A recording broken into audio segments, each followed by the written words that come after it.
بسم اللہ الرحمن الرحیم۔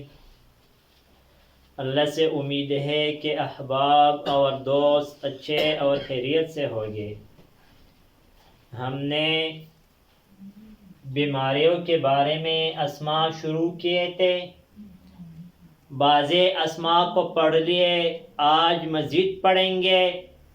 لیکن ویڈیو شروع کرنے سے پہلے جو ساتھی اس چینل پر نئے ہو اس سے گزارش ہے کہ اس چینل کو سبسکرائب کرے اور ویڈیو کو لائک کرے اور کمنٹ سیکشن میں اپنے رائے کا اظہار ضرور فرمائیے۔ آج کا لفظ ہے مرض قساحن، پولیو۔ پولیو کو عربی میں مرض قساحن کہا جاتا ہے۔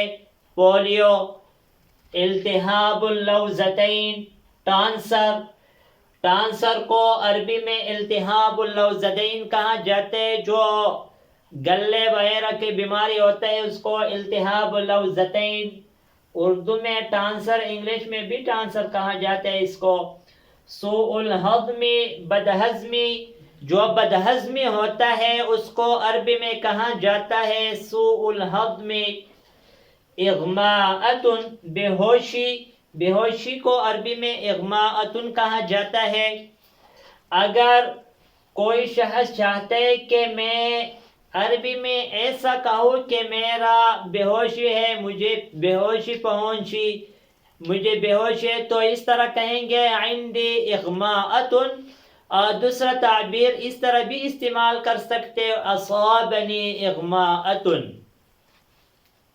التہاب، سوزش، جو سوزش کی بیماری ہے اس کو عربی میں کہا جاتا ہے التہاب۔ الزائدۃ الدودیۃ، الزائدۃ الدودیۃ، اپینڈکس۔ اپینڈکس کو عربی میں الزائدۃ الدودیۃ کہا جاتا ہے۔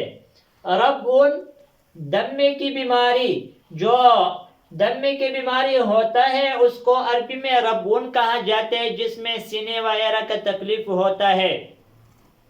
الدوار، چکر آنا۔